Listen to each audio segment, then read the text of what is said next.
جو لوگ اللہ پر ایمان لائے کہے کہ ہمارا رب اللہ ہے، پھر اس پر جم جائے، ان پر فرشتوں کا نزول ہوتا ہے، نہ کوئی غم کرو نہ خوف، خوشیاں مناؤ جنت کی جس کا تم سے وعدہ کیا گیا تھا۔ اللہ کی ربوبیت پر اطمینان جب انسان کو ہو جاتا، میرا رب اللہ ہے، ربی اللہ، انسان کے لیے نہ کوئی کھٹکا، نہ کوئی خطرہ، نہ کوئی خوف، نہ کوئی حزن۔ جو کچھ ہو رہا ہے کس کے اذن سے ہو رہا ہے؟ اللہ کے اذن سے۔ اللہ کے اذن کے بغیر پتا تک نہیں ہلتا۔ یہ کوئی اندھا بہرا مادہ نہیں ہے جس سے مجھے کوئی خوف ہو۔ اندھا بھینسا چلا رہا ہو اس سے تو ڈرنے کا ہر انسان کو ڈرنا چاہیے، نہ معلوم کس کو ٹکر مار دے، لیکن نہیں، اس کائنات کو چلانے والا ایک سمیع و بصیر خدا ہے، وہ جو میرا دوست ہے، میرا ولی ہے۔ اللہ ولی الذین آمنوا یخرجہم من الظلمات الی النور۔ اللہ اہل ایمان کا ولی ہے، ساتھی ہے، پشت پناہ ہے، مددگار ہے، حمایتی ہے۔ بتائیے جسے یقین ہو جائے کہ اللہ میرا مددگار، اللہ میرا محافظ، اللہ میرا پشت پناہ، اللہ میرا حمایتی، اس کے لیے کوئی خوف ہوگا؟ اس سے کوئی ڈر ہوگا؟ میں مثال دیا کرتا ہوں ایک بہت سادہ، پنجاب کے دیہات کی۔ تو بڑا چودھری ہے اور کوئی غریب کسان ہے۔ اس غریب کسان کی کہ جانوروں کو ہر وقت اندیشہ ہوگا چوری کا، کوئی میری بھینس کھول کر نہ لے جائے، کوئی میرا بیل کھول کر نہ لے جائے۔ لیکن جس کے بارے میں یہ سب کو معلوم ہو کہ وہ جو بڑا چودھری ہے وہ اس کا دوست ہے، اس کی بچیا کو کوئی خوف ہوگا؟ اس کی بھینس پر کوئی ہاتھ ڈالے گا؟ اسے کوئی اندیشہ ہوگا؟ نہیں۔ کیوں؟ کہ وہ بڑا چودھری، بڑا اس کا یہاں کا سردار، جاگیردار، سب کو معلوم ہے وہ میرا دوست ہے، کوئی میرے خلاف اقدام نہیں کر سکتا۔ اس دنیا میں یہ چھوٹی سی بات اگر آپ کے دلی اطمینان اور سکون کا باعث بن سکتی ہے تو ذرا تصور کیجئے۔ میں لفظ تصور استعمال کروں گا سر اس لیے کہ اس کا ہم جس کو کہتے ہیں ادراک اور شعور کر نہیں سکتے، اگر کے ساتھ کر سکتے۔ اگر یقین ہو کہ اللہ میرا مددگار اور یقین ہو کہ اللہ ہر آن میرے ساتھ ہے، پھر کوئی خوف؟ کس کا خوف؟ کوئی شے اللہ سے بالا تر ہے؟ کوئی قوت اس سے زیادہ طاقتور ہے؟ کوئی اس کے ارادے کو بدلنے والا ہے؟ کوئی اس کی مشیت کے آڑے آنے والا ہے؟ یہی بات ہے جو حضور نے فرمائی۔ یہ ایمان کا حاصل ہے لب لباب، کہ دیکھو اچھی طرح اس بات کو ذہن نشین کر لو، اگر تمام انسان مل کر تمہیں کوئی نقصان پہنچانا چاہے نہیں پہنچا سکتے مگر جو کچھ اللہ نے لکھ دیا ہو، اور تمام انسان مل کر تمہیں کوئی نفع پہنچانا چاہے نہیں پہنچا سکتے مگر وہ شے جو اللہ نے طے کر دی۔ آپ پھر میں کہوں گا ذرا تاریخ کیجئے، اسے فرض کیجئے، اسے سوچئے، اگر اس حدیث پر ہمارا دل ٹھکا ہوا ہو تو کسی سے ڈر ہوگا؟ یہ مجھے نقصان نہ پہنچا دے، یہ میری رپورٹ خراب نہ کر دے، یہ میری انکریمنٹ نہ رکوا دے، یہ میرا یہ نہ بگاڑ دے، یہ میرا یہ نقصان نہ پہنچا دے۔ اس کا ڈر، اس کا ڈر، اس کا خوف، اس کی خوشامد، اس کے لیے جا کر طرح طرح سے اپنی عزت نفس کو ذلیل کروانا اس کے سامنے، یہ سب کچھ کیوں کرتا ہے انسان؟ جب سمجھتا ہے کہ اس کے ہاتھ میں میرا کوئی نفع ہے، اس کے ہاتھ میں میرے لیے کوئی ضرر ہے، یہ مجھے کوئی غضب پہنچا سکتا ہے، یہ مجھے کوئی نقصان پہنچا سکتا ہے، یہ میرے کوئی کام بنا سکتا ہے، یہ میری کوئی ضرورت پوری کر سکتا ہے، اسی کا نام شرک ہے۔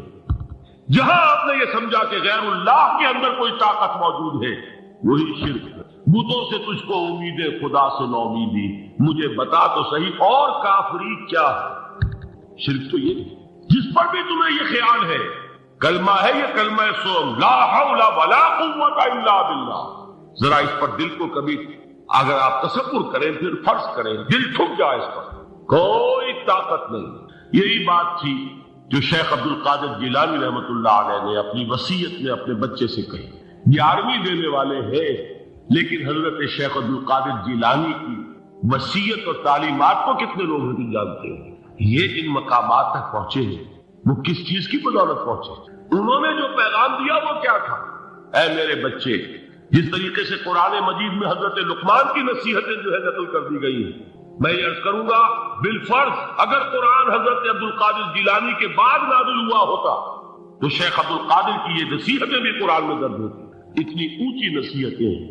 اے میرے بچے اس حقیقت کو ذہن نشین کر لے، لا فاعل فی الحقیقت ولا مؤثر الا اللہ، اس کائنات میں نہ کوئی فاعل حقیقی ہے نہ مؤثر حقیقی ہے سوائے اللہ۔ کسی شے میں کوئی تاثیر نہیں اگر اللہ نہ چاہے، آگ جلا نہیں سکتی اگر اللہ نہ چاہے، پانی ڈبو نہیں سکتا اگر اللہ نہ چاہے، زہر ہلاک نہیں کر سکتا اگر اللہ نہ چاہے، کوئی کس فائدہ نہیں پہنچا سکتی اگر اللہ نہ چاہے۔ تو در در پہ کیوں سر جھکاتے ہو، در در پر کیوں جبیں سائی کرتے ہو، سب کے سامنے کیوں ہاتھ پھیلاتے ہو؟ ایک اللہ سے مانگو، ایک اللہ کے سامنے زمین پر اپنی جبین رکھو۔ لا فاعل فی الحقیقت ولا مؤثر الا اللہ۔ نظر آتا ہے ہمیں کہ پانی پیاس بجھا دیتا ہے، پیاس بجھانے کی صلاحیت پانی میں نہیں ہے، اللہ کے اذن سے۔ کھانا بھوک مٹا دیتا ہے، بھوک مٹانے کی صلاحیت کھانے میں نہیں ہے، اذن رب میں۔ دیکھیے یہی یقین تھا حضرت موسیٰ علیہ السلام کا واقعہ یاد کیجیے۔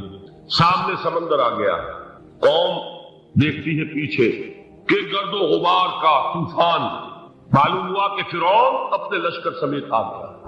لشکر جب چلتا تھا تیز رفتاری کے ساتھ تو گرد و غبار کا جو طوفان اٹھتا تھا اس کا تصور کیجیے، اور لمحہ بلمحہ وہ قریب آ رہا ہے۔ پوری قوم نے کیا کہا؟ اے موسیٰ انا لمدرکون، اے موسیٰ ہم کو پکڑے گئے۔ قرآن مجید میں تو یہاں وہ باتیں نہیں لکھی ہیں، لیکن تورات میں یہ درج ہے کہ بنی اسرائیل جھگڑنے لگے، دست و گریبان ہو گئے موسیٰ کے ساتھ۔ موسیٰ نے یہ فرمایا لا کر، اس سے تو ہم ہی بہتر تھے، وہاں کھانے کو ملتا تھا، زندگی تو تھی، بیگار ہم کر رہے تھے، موت تو نہیں تھی۔ اب جو کچھ ہوگا اس کا تصور کرو، جس طریقے سے ہمارے ٹکڑے اڑائے جائیں گے۔ تو لڑ رہے ہیں حضرت موسیٰ علیہ السلام، یہ تورات کی تفسیر ہے۔ قرآن میں صرف اتنا آیا ہے، پریشان ہو کر انہوں نے کہا انا لمدرکون، موسیٰ ہم کو پکڑے گئے۔ اس وقت موسیٰ کا جواب کیا ہے؟ کلا ان معی ربی سیہدین، نہیں، میرے ساتھ میرا رب ہے، وہ راستہ دے گا۔ بتائیے کہاں راستہ نظر آ رہا ہے؟ یہ ہے ایمان بالغیب۔ راستہ نظر نہ آئے تب اللہ پر یقین ایمان ہے، جیب میں پیسے ہوں اور تب دل کو اطمینان ہے، تو ایمان کس پر ہوا؟ پیسے پر، اللہ پر نہیں۔ جب وسائل و ذرائع نہ ہو اور پھر یقین ہو کہ اللہ مسبب الاسباب ہے، وہ اسباب کا پابند نہیں ہے، وہ اسباب کا محتاج نہیں ہے، اسباب اس کے محتاج ہے۔ اگر یہ یقین ہے تو اللہ پر ایمان ہے، یہ نہیں ہے تو تمہارا ایمان اسباب پر ہے، وسائل پر ہے، ذرائع پر ہے، مادیات پر ہے، اللہ پر نہیں۔ اس وقت کہاں راستہ تھا؟ کوئی راستہ تھا؟ سمندر ہے اور ادھر سے لشکر آ گیا ہے۔ کلا ان معی ربی سیہدین۔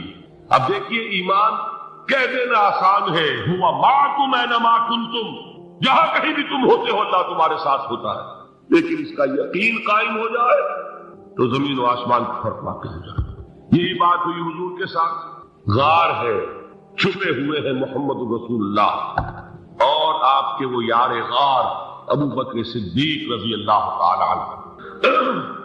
اقبال نے حضرت ابو بکر کی شان میں چند اشعار پڑھے، لیکن واقعہ یہ ہے کہ بھاری بھاری نظموں پر اور قصیدوں پر بھاری، طویل ترین نظمیں اور قصیدے ہیں ان پر بھاری۔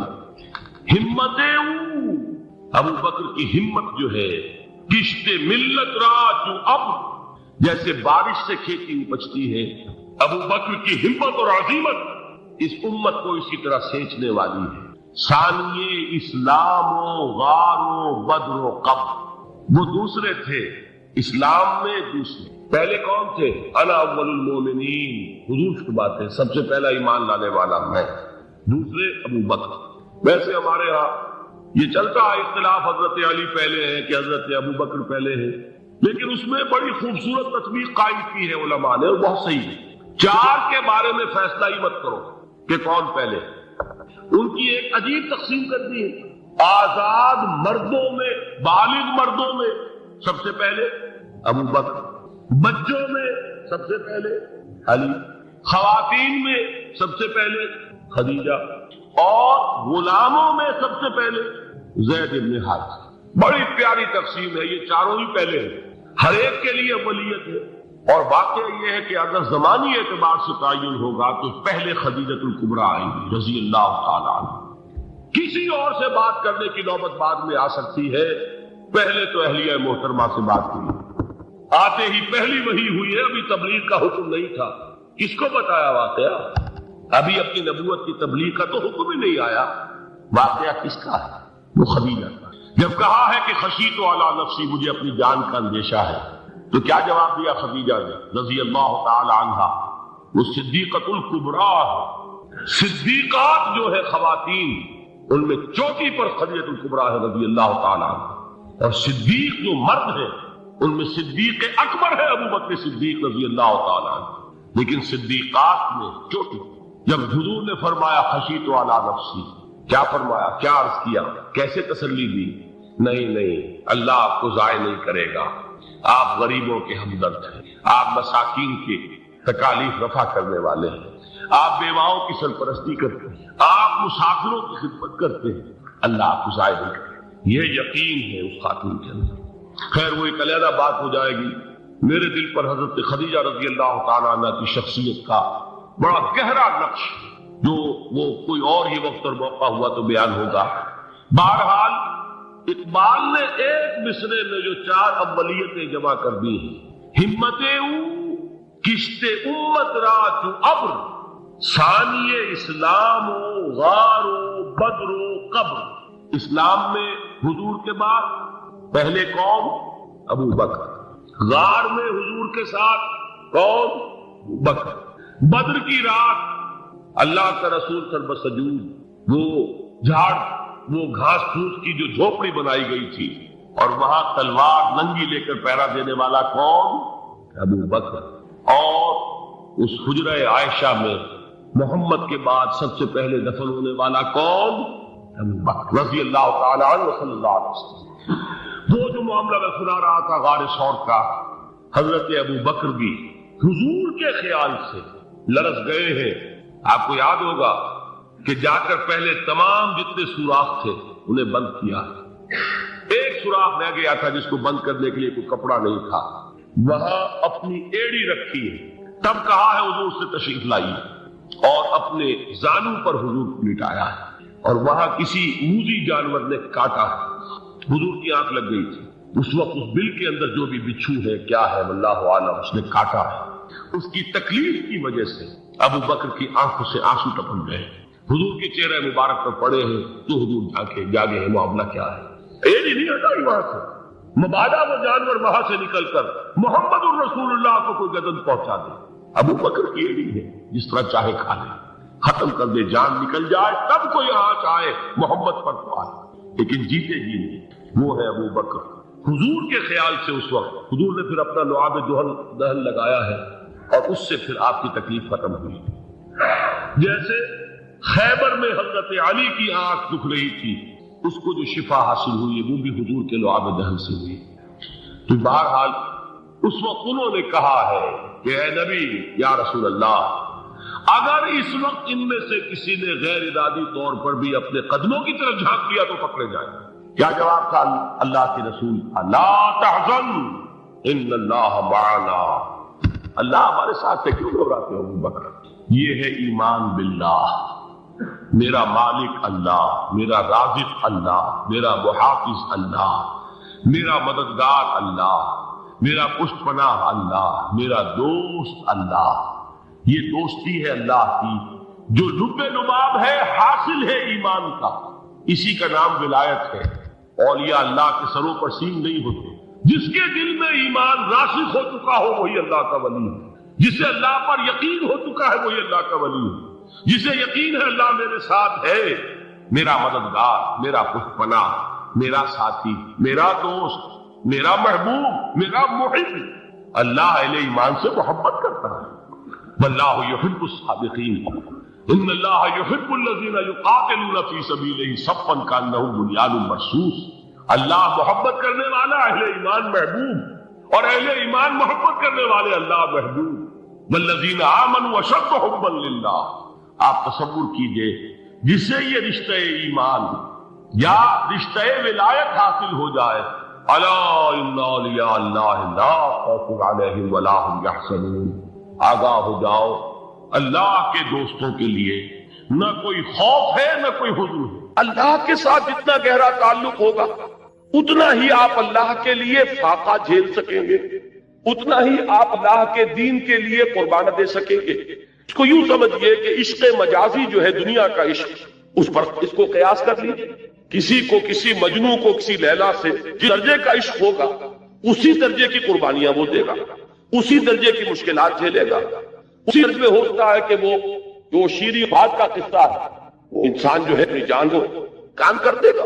اس لیے کہ عشق پر سارا دار و مدار ہے۔ جس سے قلبی لگاؤ ہے اس کے لیے آپ مصائب جھیلیں، جس سے محبت ہے اس کے لیے تکلیفیں برداشت کریں۔ ہمارے ہاں کتنے ہیں، آپ خود اپنے گریبانوں میں جھانکیے، اپنے سینے پر ہاتھ رکھیے، آپ کو اولاد سے نہ کوئی غم کرو نہ خوف، خوشیاں مناؤ جنت کی جس کا تم سے وعدہ کیا گیا تھا۔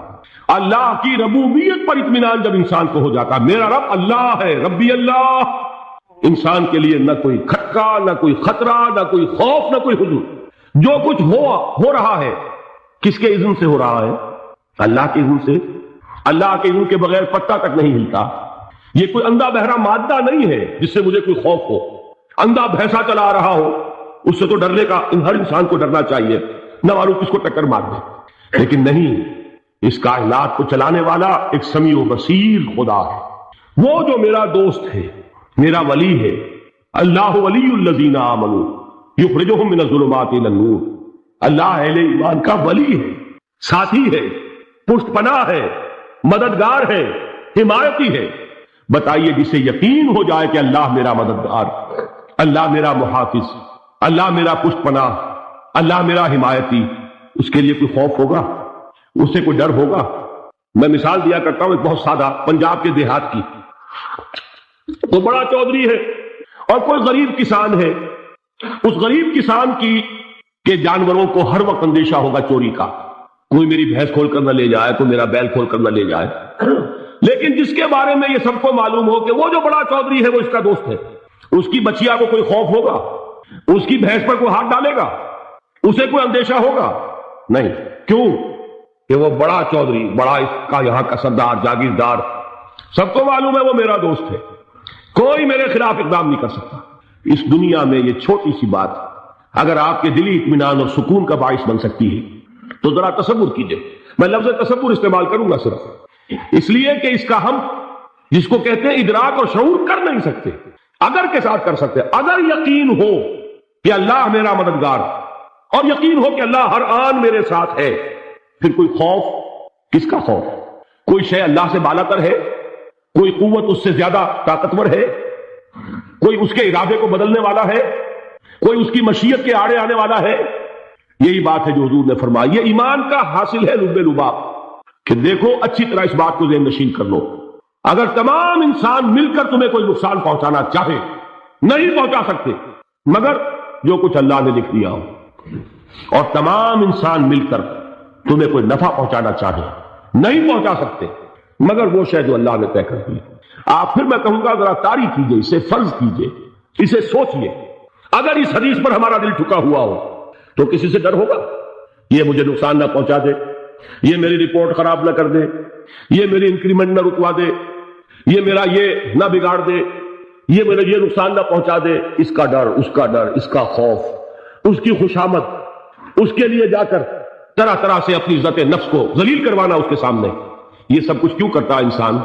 جب سمجھتا ہے کہ اس کے ہاتھ میں میرا کوئی نفع ہے، اس کے ہاتھ میں میرے لیے کوئی ضرر ہے، یہ مجھے کوئی غضب پہنچا سکتا ہے، یہ مجھے کوئی نقصان پہنچا سکتا ہے، یہ میرا کوئی کام بنا سکتا ہے، یہ میری کوئی ضرورت پوری کر سکتا ہے۔ اسی کا نام شرک ہے۔ جہاں آپ نے یہ سمجھا کہ غیر اللہ کے اندر کوئی طاقت موجود ہے وہی شرک ہے۔ بتوں سے تجھ کو امیدیں، خدا سے نو امیدی، مجھے بتا تو صحیح اور کافری کیا ہے؟ شرک تو یہ ہے جس پر بھی تمہیں یہ خیال ہے کلمہ ہے، یہ کلمہ سوم، لا حول ولا قوت الا باللہ۔ ذرا اس پر دل کو کبھی اگر آپ تصور کریں، پھر فرض کریں، دل ٹھک جائے اس پر، کوئی طاقت نہیں۔ یہی بات تھی جو شیخ عبد القادر جیلانی رحمۃ اللہ علیہ نے اپنی وصیت میں اپنے بچے سے کہی۔ 11ویں دینے والے ہیں لیکن حضرت شیخ عبد القادر جیلانی کی وصیت اور تعلیمات کو کتنے لوگ ہیں تم جانتے ہو؟ یہ جن مقامات تک پہنچے ہیں وہ کس چیز کی بدولت پہنچے؟ انہوں نے جو پیغام دیا وہ کیا تھا؟ اے میرے بچے، جس طریقے سے قرآن مجید میں حضرت لقمان کی نصیحتیں جو ہے نقل کر دی گئی ہیں، میں یہ عرض کروں گا بالفرض اگر قرآن حضرت عبد القادر جیلانی کے بعد نازل ہوا ہوتا تو شیخ عبد القادر کی یہ نصیحتیں بھی قرآن میں درج ہوتی. اتنی اونچی نصیحتیں ہیں. اے میرے بچے اس حقیقت کو ذہن نشین کر لے، لا فاعل فی الحقیقت ولا مؤثر الا اللہ. اس کائنات میں نہ کوئی فاعل حقیقی ہے نہ مؤثر حقیقی ہے سوائے اللہ. کسی شے میں کوئی تاثیر نہیں اگر اللہ نہ چاہے. آگ جلا نہیں سکتی اگر اللہ نہ چاہے. پانی ڈبو نہیں سکتا اگر اللہ نہ چاہے. زہر ہلاک نہیں کر سکتا اگر اللہ نہ چاہے. کوئی چیز فائدہ نہیں پہنچا سکتی اگر اللہ نہ چاہے. تو در در پہ کیوں سر جھکاتے ہو؟ در در پر کیوں جبیں سائی کرتے ہو؟ سب کے سامنے کیوں ہاتھ پھیلاتے ہو؟ ایک اللہ سے مانگو، ایک اللہ کے سامنے زمین پر اپنی جبین رکھو. لا فاعل فی الحقیقت ولا مؤثر الا اللہ. نظر آتا ہے ہمیں کہ پانی پیاس بجھا دیتا ہے. پیاس بجھانے کی صلاحیت پانی میں نہیں ہے، اللہ کے اذن سے. کھانا بھوک مٹا دیتا ہے، بھوک مٹانے کی صلاحیت کھانے میں نہیں ہے، اذن رب میں. دیکھیے یہی یقین تھا.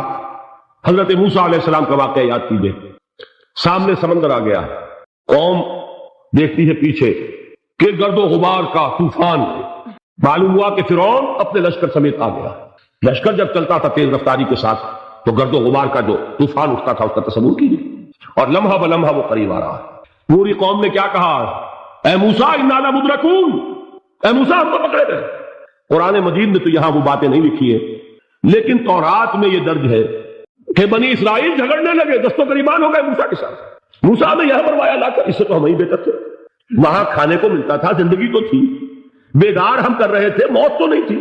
اب جو کچھ ہوگا اس کا تصور کرو، جس طریقے سے ہمارے ٹکڑے اڑائے جائیں گے.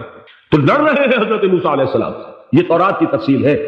قرآن میں صرف اتنا آیا ہے، پریشان ہو کر انہوں نے کہا انا لمدرکون، موسیٰ ہم کو پکڑے گئے. اس وقت موسیٰ کا جواب کیا ہے؟ کلا ان معی ربی سیہدین. نہیں، میرے ساتھ میرا رب ہے، وہ راستہ دے گا. بتائیے کہاں راستہ نظر آ رہا ہے؟ یہ ہے ایمان بالغیب. راستہ نظر نہ آئے تب اللہ پر یقین ایمان ہے. جیب میں پیسے ہوں اور تب دل کو اطمینان ہے تو ایمان کس پر ہوا؟ پیسے پر، اللہ پر نہیں. جب وسائل و ذرائع نہ ہو اور پھر یقین ہو کہ اللہ مسبب الاسباب ہے، وہ اسباب کا پابند نہیں ہے، وہ اسباب کا محتاج نہیں ہے، اسباب اس کے محتاج ہے. اگر یہ یقین ہے تو اللہ پر ایمان ہے.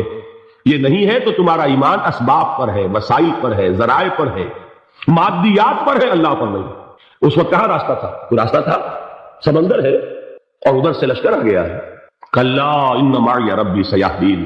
اب دیکھیے ایمان کہہ دینا آسان ہے، ہوا معکم اینما کنتم، جہاں کہیں بھی تم ہوتے ہو اللہ تمہارے ساتھ ہوتا ہے. لیکن اس کا یقین قائم ہو جائے تو زمین و آسمان کا فرق واقع ہو جائے. یہی بات ہوئی حضور کے ساتھ. غار ہے، چھپے ہوئے ہیں محمد رسول اللہ اور آپ کے وہ یار غار ابو بکر صدیق رضی اللہ تعالی عنہ. اقبال نے حضرت ابو بکر کی شان میں چند اشعار کہے صرف، لیکن واقعہ یہ ہے کہ بھاری بھاری نظموں پر اور قصیدوں پر بھاری، طویل ترین نظمیں اور قصیدے ہوں ان پر بھاری. ہمتیں ابو بکر کی ہمت جو ہے، کشت ملت را چوں اب، جیسے بارش سے کھیتی اپجتی ہے، ابو بکر کی ہمت اور عظیمت اس امت کو اسی طرح سینچنے والی ہے. ثانیے اسلام و غار و بدر و قب، وہ دوسرے تھے اسلام میں، دوسرے. پہلے کون تھے؟ انا اول المومنین، حضور کی بات ہے، سب سے پہلا ایمان لانے والا میں. دوسرے ابو بکر. ویسے ہمارے ہاں یہ چلتا ہے اختلاف، حضرت علی پہلے ہیں کہ حضرت ابو بکر پہلے ہیں، لیکن اس میں بڑی خوبصورت تطبیق قائم کی ہے علماء نے اور بہت صحیح ہے. چار کے بارے میں فیصلہ ہی مت کرو کہ کون پہلے. ان کی ایک عجیب تقسیم کر دی ہے. آزاد مردوں میں، بالغ مردوں میں سب سے پہلے ابو بکر، بچوں میں سب سے پہلے علی، خواتین میں سب سے پہلے خدیجہ، اور غلاموں میں سب سے پہلے زید بن حارثہ. بڑی پیاری تقسیم ہے. یہ چاروں ہی پہلے ہیں، ہر ایک کے لیے ولیت ہے. اور واقعہ یہ ہے کہ اگر زمانی اعتبار سے تعین ہوگا تو پہلے خدیجۃ الکبریٰ آئیں گی رضی اللہ تعالی عنہ. کسی اور سے بات کرنے کی نوبت بعد میں آ سکتی ہے، پہلے تو اہلیہ محترمہ سے بات ہوئی. آتے ہی پہلی وحی ہوئی ہے، ابھی تبلیغ کا حکم نہیں تھا. کس کو بتایا واقعہ؟ ابھی اپنی نبوت کی تبلیغ کا تو حکم ہی نہیں آیا. واقعہ کس کا ہے؟ وہ خدیجہ کا ہے. جب کہا ہے کہ خشیت علی نفسی، مجھے اپنی جان کا اندیشہ ہے، تو کیا جواب دیا خدیجہ نے رضی اللہ تعالی عنہا؟ وہ صدیقۃ الکبریٰ ہے. صدیقات جو ہے خواتین، ان میں چوٹی پر خدیجۃ الکبریٰ ہے رضی اللہ تعالی عنہ. اور صدیق جو مرد ہیں ان میں صدیق اکبر ہے ابو بکر صدیق رضی اللہ تعالیٰ عنہ، لیکن صدیقات میں چوٹی پر جب حضور نے فرمایا خشیت علی نفسی، کیا فرمایا، کیا عرض کیا، کیسے تسلی دی؟ نہیں اللہ آپ کو ضائع نہیں کرے گا، آپ غریبوں کے ہمدرد ہیں، آپ مساکین کے تکالیف رفع کرنے والے ہیں، آپ بیواؤں کی سرپرستی کرتے ہیں، آپ مسافروں کی خدمت کرتے ہیں، اللہ آپ کو ضائع نہیں کرے گا۔ یہ یقین ہے اس خاتون کے اندر۔ خیر وہ ایک علیحدہ بات ہو جائے گی۔ میرے دل پر حضرت خدیجہ رضی اللہ تعالیٰ عنہ کی شخصیت کا بڑا گہرا نقش جو وہ کوئی اور ہی وقت اور موقع ہوا تو بیان ہوگا۔ بہرحال اقبال نے ایک مصرے میں جو 4 اولیتیں جمع کر دی ہیں، ہمت او کشت امت را چو ابر، ثانی اسلام و غار و بدر و قبر۔ اسلام میں حضور کے بعد پہلے کون؟ ابو بکر۔ غار میں حضور کے ساتھ کون؟ ابو بکر۔ بدر کی رات اللہ کا رسول سر بسجود، وہ گھاس پھوس کی جو جھوپڑی بنائی گئی تھی اور وہاں تلوار ننگی لے کر پہرا دینے والا کون؟ ابو بکر۔ اور اس حجرہ عائشہ میں محمد کے بعد سب سے پہلے دفن ہونے والا کون؟ ابو بکر رضی اللہ تعالیٰ عنہ صلی اللہ علیہ وسلم۔ وہ جو معاملہ میں سنا رہا تھا غار ثور کا، حضرت ابو بکر بھی حضور کے خیال سے لرز گئے ہیں۔ آپ کو یاد ہوگا کہ جا کر پہلے تمام جتنے سوراخ تھے انہیں بند کیا، ایک سوراخ رہ گیا تھا جس کو بند کرنے کے لیے کوئی کپڑا نہیں تھا، وہاں اپنی ایڑی رکھی ہے، تب کہا ہے حضور سے تشریف لائیے، اور اپنے زانوں پر حضور کو لٹایا ہے، اور وہاں کسی موذی جانور نے کاٹا ہے، حضور کی آنکھ لگ گئی تھی، اس وقت اس بل کے اندر جو بھی بچھو ہے کیا ہے واللہ عالم، اس نے کاٹا ہے، اس کی تکلیف کی وجہ سے ابو بکر کی آنکھوں سے آنسو ٹپک گئے، حضور کے چہرے مبارک پر پڑے ہیں، تو حضور جاگے ہیں، معاملہ کیا ہے؟ ایڑی نہیں ہٹائی وہاں سے، مبادا وہ جانور وہاں سے نکل کر محمد الرسول اللہ کو کوئی گردن پہنچا دے، ابو بکر کی ایڑی ہے، جس طرح چاہے کھا لے، ختم کر دے، جان نکل جائے تب کوئی یہاں چاہے محمد پر تو آئے، لیکن جیتے جی نہیں۔ وہ ہے ابو بکر حضور کے خیال سے۔ اس وقت حضور نے پھر اپنا لعاب دہن لگایا ہے اور اس سے پھر آپ کی تکلیف ختم ہوئی۔ جیسے خیبر میں حضرت علی کی آنکھ دکھ رہی تھی، اس کو جو شفا حاصل ہوئی وہ بھی حضور کے لعاب دہن سے ہوئی۔ بہرحال اس وقت انہوں نے کہا ہے کہ اے نبی یا رسول اللہ، اگر اس وقت ان میں سے کسی نے غیر ارادی طور پر بھی اپنے قدموں کی طرف جھانک لیا تو پکڑے جائیں گے۔ کیا جواب تھا اللہ کے رسول کا؟ لا تحزن ان اللہ معنا، اللہ ہمارے ساتھ ہے، کیوں گھبراتے ہو ابو بکر؟ یہ ہے ایمان باللہ، میرا مالک اللہ، میرا رازق اللہ، میرا محافظ اللہ، میرا مددگار اللہ، میرا پشت پناہ اللہ، میرا دوست اللہ۔